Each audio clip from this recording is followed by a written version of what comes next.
salaamaaleykum mbooloo mi ñu ñëwaat seen émission football rek encore di leen andil lu bees tàkk te ñu war a génn si mbedd bi def micro trottoir waxtaan si match bi xool match suba bi nu muy demee laaj avis ñii di sénégalais ñii di argentin yi am na communauté Équateur bi fi nekk tamit ñu war a waxtaan ak ñoom ñu laaj leen dinañ ànd ak yéen xuus ak yéen ci biir public bi comme d'habitude bañ ko fàtte di remercier tous les internautes di remercier Big Dealer bi ñu permettre lii nii donc Big ma lay ñaan nga àndal ak man rek ñu dem ñu laajte gars yi luñ seen avis di la siyaar bu baax a baax tur bi naka la.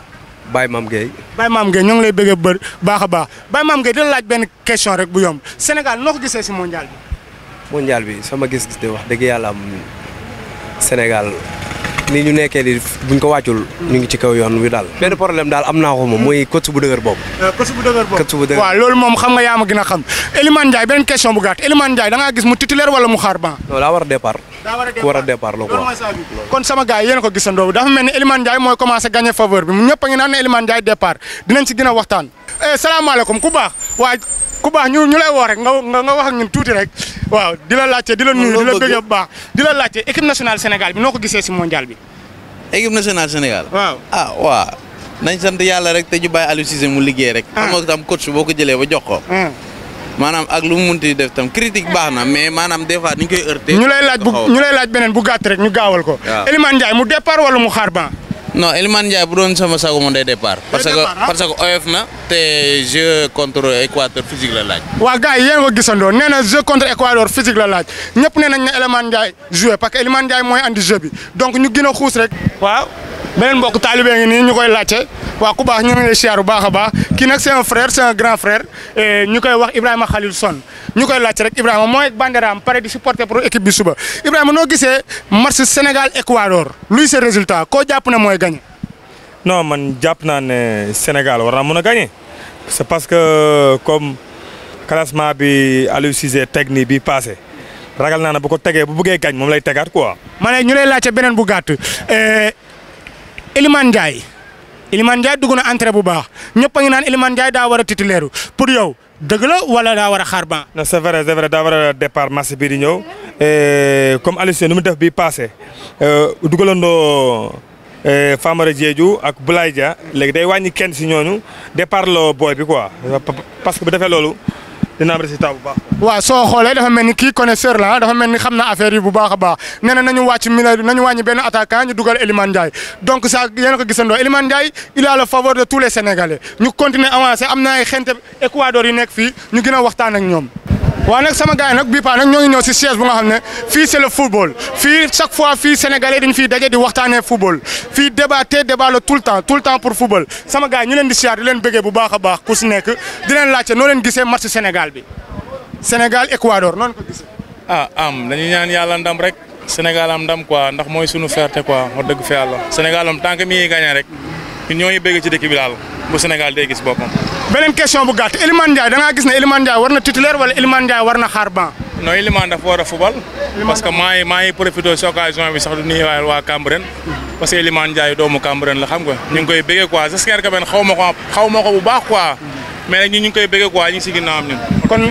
kon sama gars yéen a ko gisandoo Elimane Ndiaye il vient de gagner autre faveur match ñëpp a ngi koy laajte ñëpp a ngi naan Elimane Ndiaye daa war a titulaire donc ñu laajte rek yaay booy ñu laajte c'est des Sénégalais aussi c'est des Sénégalais ils sont là en Argentine ils doivent supporter le pays ils doivent supporter l'équipe nationale on va leur demander leur avis dinañ leen laaj seen avis yaay booy di leen laajte rek di leen nuyu bu baax a baax ñoo ngi fii Big Dealer in the house di leen laaj ay Sénégalais yi nekk fii ngeen noo leen gisee équipe nationale bi. asalaamaaleykum wa rahmatulah mbokki jullit yi mbokki àddina ñëpp ñu ngi leen di nuyu baax di leen siyaar di wax ne tarkalla macha allah ci équipe nationale bi. di leen ñaanal ndam yàlla sunu borom defal leen ndam ba nu jël coupe bi yóbbu ko Sénégal ndax naataange la ak yokkute ak xéewal di leen siyaar bu baax a baax nag di ñaanal télé bi fépp fu ñuy dégg télé rek ñu di leen fa dégg ñu baax a ngi nii rawatina Gambie ak sama càmmiñal boppali góora kon ñu ngi leen di ñaanal fépp fu ñuy dégg télé yu mag yi rek ñu di leen fa dégg ci barki maam Cheikh Fall suñu yaakaar tey waaw comme ngeen ko gisee suñu yaay booy la elle est là moo ngi fii Argentine donc c'est très normal que ñoom it ñu supporter équipe bi c'est des Sénégalaises comme nous donc vive le Sénégal vive le football waaw chicos le puedo hacer una pregunta estamos en canal en vivo canal argentino acá de Sénégalais una pregunta ¿cómo lo ven la selección senegalesa de fútbol en el mundial? Excelente. Bien. Bien. Hay un chico que hace poco entró en el segundo tiempo. No sé si lo viste el partido de Qatar contra Qatar. No estábamos mirando mucho fútbol últimamente. No. Bueno, pero muchísimas gracias. Excelente día.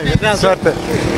sama gars yi ñoo ngi dem léegi dem xooli suñu mbokk Équateur yi parce que bu leen fàtte waa Équateur ñoo ngi fii tamit ñu nañ dem xooli suñu mbokk Équateur yi ñu laaj leen seen avis nu ñu gisee mondial bi. Estamos acá en la televisión senegalesa. Vamos a hacer una pregunta, dos preguntas rápido. Senegal-Ecuador, ¿cómo lo ves? Un partido muy difícil. Es complicado, sí. Sí. Bueno, para vos, ¿quién es el favorito de ese mundial?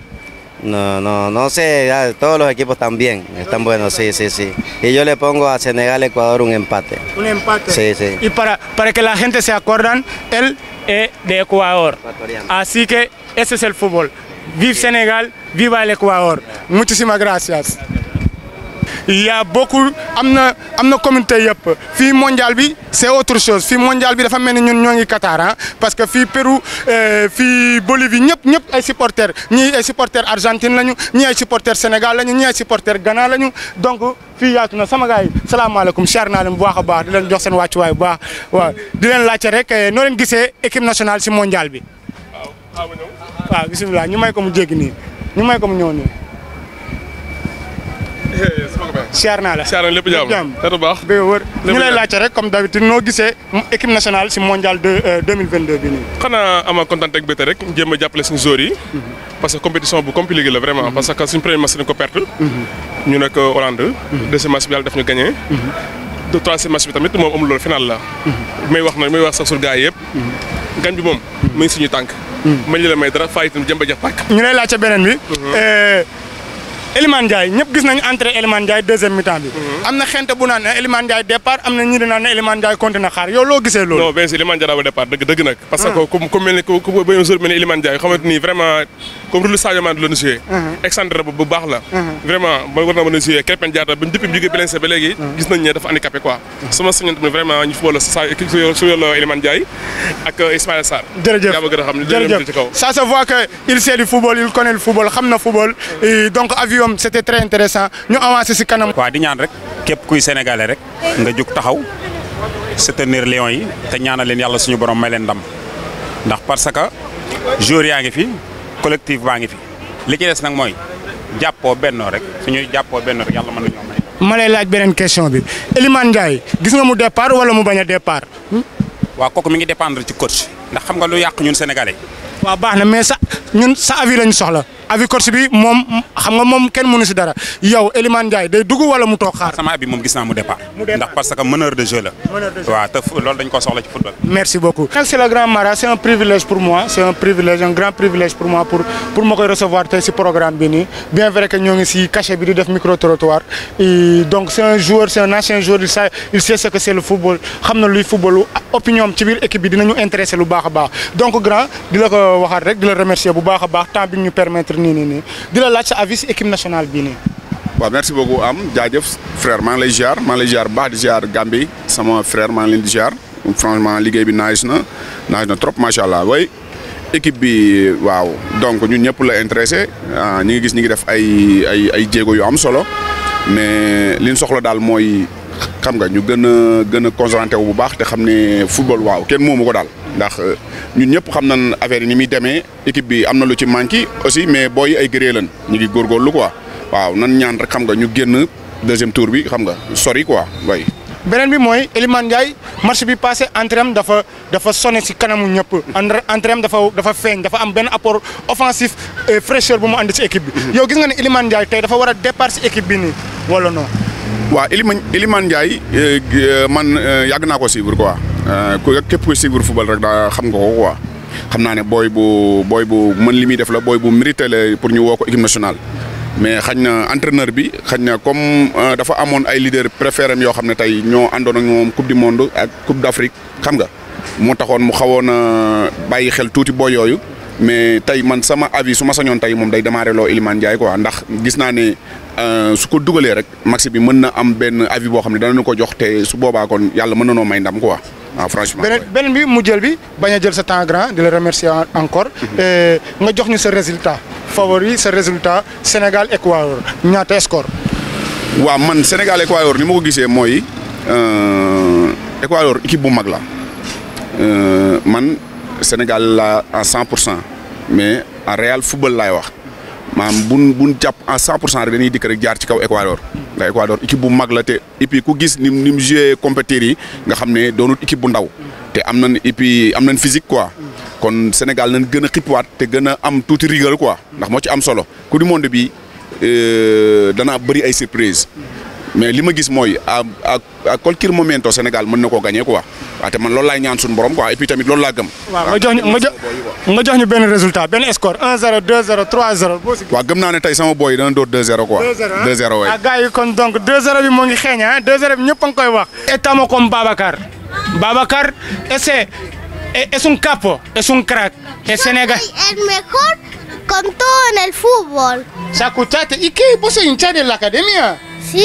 ¿Sos de la academia? Y hasta de Senegal. ¿Y también de Senegal? Senegal-Ecuador, ¿quién va a ganar? Senegal y Argentina. ¿Senegal y Argentina quieres en final? ¿A vos te gusta Messi? ¿Sadio Mane te gusta? Sí. ¿Quién va a ganar campeón del mundo? Sadio Mane. Sadio Mane, entonces Senegal va a ser campeón del mundo. Muchísimas gracias Babacar. Brésil Suisse 0-0 ma leen di jox résultat bi pour l'occasion sama gars yi ñu leen di nuyu di leen siyaar bu baax a baax di leen bëggee bu baax a baax aada kii grand maître la di leen bëggee ñee ngeen big di leen in the house dara nag ñëw fii tey di andi programme bu bees tàkk benn programme bu nga xam ne duñ ko commencé dawal ci mondial bi di leen laaj seen avis ci équipe nationale bi aada noo gisee équipe nationale bi. waaw maa ngi lay ziare di la nuyu. di nuyu bit di la indi xaw bi yëpp et tout le monde ñi koy suivre ci télé bi waaw coupe du monde bi wax dëgg fi yàlla ñu ngi koy suivre ñu ngi gis démarche yi ci Sénégal yi def mais nag nañ gën a ñaan yàlla gën a ñaan yàlla gën a neex waaw Sénégal gagné. Iliman Ndiaye dugg na deuxième mi-temps keroog Iliman Ndiaye dugg na dugg bu rëy ñëpp a ngi waxu Iliman Ndiaye yow loo gis Iliman Ndiaye mu titulaire match bi wala mu xaar ban. waaw football la rek football la. te wax dëgg fa yàlla Iliman Ndiaye ak sénégalais yi bëgg nañ ko te liñ ko doon soxlaa yëpp naan Iliman Ndiaye bi mu duggee tamit wane la ko est-ce que comprends nga bu ko wane wutoon nag wax dëgg fa yàlla tamit beneen match bi di ñëw dafa war a toog mais nag comme li mu wane nii wax dëgg fa yàlla man yoon la moom mu départ quoi.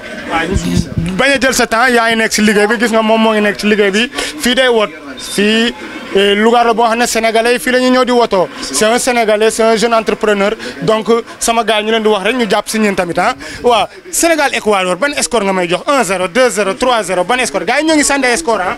non Sénégal Équateur 3 laa gis. 3 laa gis. bon sama gars c'est le premier qui a tiré 3 c'est le premier qui a tiré 3 on va voir ce que ça va donner ñu bëri nee nañu 2-0 la donc on va continuer de faire des demandes on va continuer waa père ñu lay laajte rek Sénégal ma équipe bi noo ko gisee. je vous remercie beaucoup ñu ngi leen di nuyu yéen ñëpp ci kenn ku ci ne turam ak santam di leen xamal ne match moom vraiment mën naa yomb mën naa bañ a yomb parce que équipe la ñuy dajal parce que mondial mu équipe bu ndaw amu fa bon nañ jàpp ne comme équipe bu ndaw amu fa rek nañ jàpp ne daal vraiment tout est possible quoi tout est possible. yow luy sa score ci match bi. bon 2-0. 2-0. merci père merci kon gis nga ko père nee na moom tamit 2-0 Maître ana Maître foo jëm Maître score jox ma score 2-0 wala 1-0 Maître. 2-0 nee na 2-0 la sama gars yi merci kon. Sénégal rafetlu nañ ko de te xale yi moom wax dëgg yàlla jàmbaar lan liñ gis daal dal na suñ xel quoi comme ni koy ñëpp di waxee rek ñu def suñ xel sans Sadio Mané quoi n'est-ce pas su ko defee rek suñ borom mën nañoo dimbale quoi di ñaan yàlla ndam li ñëw Sénégal. ñu jël coupe bi ci anam ba mu waree comprendre nga ñu ngi koy ñaan daal incha allah.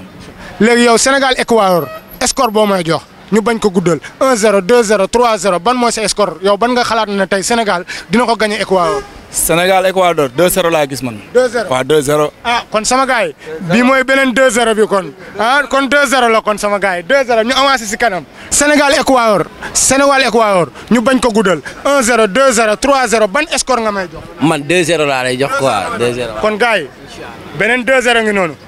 muy ñetti 2-0 ñu xool ndax 2-0 bi dina xeeñ.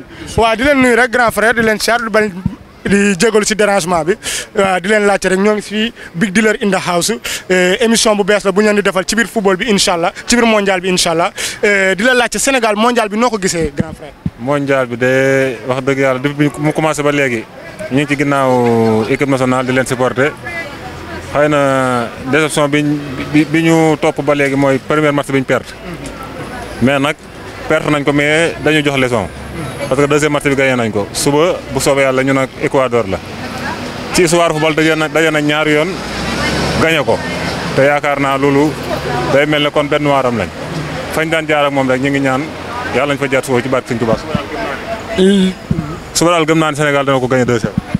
waaw kon loolu lañ la bëggoon laaj score bi daal yow sa score 2-0 la beneen bi comme que tontu nga ñu boobu noonu beneen bi Iliman Ndiaye da ngaa gis mu départ wala mu xaar ban. Iliman Ndiaye dafa war a départ. Iliman Ndiaye partant lay football clubam. clubam moo seenu Messi. waaw kon bu Sénégal amee ku mel noonu. yàlla dogal Mané blessé. kon kay nañ ci profiter rek. jeex na kon yéen a ko déggandoo nee na Iliman Ndiaye na départ nee na Sénégal day gagné 2-0 donc 2-0 bi moo ngi bëgg a xeeñ lu bëri ah. Chicas, una pregunta por favor. Ustedes están con la comunidad senegalesa. Sí, trabajan con la comunidad senegalesa. Le digo, son chicas que están acá con nosotros hace años y trabajan con nosotros. Una pregunta. ¿Están mirando el mundial? Sí. ¿Cómo lo ves Senegal? Bien, bastante bien. ¿Bastante bien? Va a ganar. Senegal-Ecuador. Cerramos un score. Vemos el partido nosotras. ¿Sí? De Senegal, sí. Bueno. Tenemos la vincha, todo. Bueno, viste, hay hinchada para acá, Dakar, hinchada para Buenos Aires, Y resultado Senegal-Ecuador, ¿cómo me ves? 2-0, 3-0, 1-0, ¿cómo lo ves? ¿Qué resultado? Yo daría 2-1. ¿Sabes que iba a decir lo mismo? Yo también 2-1. 2-1. Gana Senegal, obviamente. Acá está la onda de 2. Acá está la onda de 2. Allá están diciendo 2-0, acá 2-1. Así que viva Senegal, viva Argentina, viva Ecuador. Vamos. No gisee match équipe nationale Sénégal noo ko gisee si mondial bi nii. si mondial bi nu ma ko gisee mais nu ma ko gisee moom kontaan naa si mais Aliou Cissé daal lu ñu koy wax daal suñu sañoon suba mu tegaat kon mu tegoon 4-2-3-1. 4-2-3-1. beneen bi mooy Iliman Ndiaye. waaw Iliman Ndiaye da ngaa gis mu départ wala mu xaar ban. non demee moom gis naa Iliman Ndiaye départ man ma sañoon mu zélo Krépin Diatta toog ban. Krépin Diatta toog ban ba deuxième mi-temps ndax match bi 90 minutes la ndax suba victoire rek moo ñu arrangé. waaw victoire moo ñu arrangé man ma sañoon. léegi noo gisee kii bi noo gisee score bi loo ñu bëgg a jox Sénégal Ecuador suba noo koy tëjee. non match bi moom man ma sañoon moom 2-0 laa ko gisee quoi. 2-0 kon sama gars yi beneen 2-0 ngi noonu waa grand frère. waaw di la nuyu di la siyaar bu baax a baax di la jox sa wàccuwaay bu baax a baax di la laajte équipe nationale bi noo ko gisee si mondial bi. équipe nationale bi li ma gisee ci mondial bi mooy dem ba jeex te yaakaar naa ne coupe bi dañ ñu ko indil. mais nag Iliman Ndiaye la ñëpp laaj ni moom moo war a démarrer. na démarrer Aliou Cissé na déglu nation bi. te xam ne nation bi ñëpp ñu ngi ci ginnaaw Lions yi di supporter te match bi yaakaar naa ni sax première mi-temps ñu tàggoo ak Ecuador doo leen 2-0. kon Aliou yaa ko dégg Buenos Aires ñoo ngi lay yónnee message na nga bàyyi xel xente bi na nga bàyyi xel nit yi mais am nañu xam football donc nee na suba nga départ loo Iliman Ndiaye léegi dernière question grand bañ a jël sa temps Sénégal Ecuador ban résultat nga may jox. résultat bi moom 2-0 la. 2-0 2-0. ah kon mais sama gars yi. est-ce que ñii Lions yaa ngi ci kan Lions yaakaar naa ne nation bi moom. duñ leen décevoir te nation bi dinañ leen door 2-0 supporters yi ñëpp sol mooy ànd ak ñun ba final. jeex na merci grand frère merci mbooloo bi bëgg naa leen bu baax a baax bëgg sama gars yi kon nee na ko gisandoo lii lañ leen andiloon tey lii moo doon programme bi tey war a ñoo def te micro trottoir waxtaan si mondial bi gars yëpp nag lu ñu remarqué mooy gars yëpp ñoo ngi naan 2-0 2-0 ñu xool ndax suba 2-0 bi ñuy wax dina nekk di wax tamit ne ñu bëre ngi kaas Iliman Ndiaye et c'est très normal parce que ce jeune il est rentré il est bien rentré daa dugg def changement daa dugg def andi fraîcheur si équipe bi daa dugg andi talent si équipe bi donc c'est très normal que public bi laajte ko suba mu ñëw départ suba inchallah donc ñu leen di xaar suba programme bu graaw programme bu yéeme bu nar a am na surprise yu bëri boo am ci programme bi dinañ démarrer tey débat avant match bi dinañ leen reporter match bi dinañ leen andiwaatal beneen tey débat après match donc sama gars yi yéen a ko gisandoo Big Dealer in the house